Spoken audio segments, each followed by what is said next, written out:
السلام علیکم ناظرین، پی سی ورلڈ نیوز سے میں ہوں ردا سندھو۔ فیصل آباد اسسٹنٹ کمشنر سٹی سید ایوب بخاری نے تجاوزات کے خلاف گرینڈ آپریشن کرتے ہوئے محکمہ انہار کے دفتر میں موجود ہزارہ ہوٹل کی غیر قانونی تعمیرات مسمار اور کروڑوں روپے مالیت کی 2 کنال سے زائد اراضی واگزار کرا کر ہوٹل کو کنٹین کی اراضی تک محدود کر دیا۔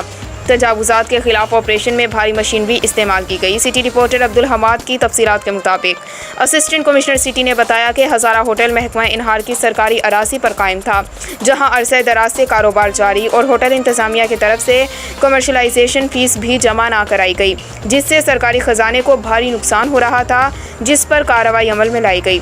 انہوں نے بتایا ہوٹل سے ملحقہ گرین بیلٹ کو بھی تجاوزات سے پاک کر کے اصل شکل میں بحال کر دیا گیا ہے۔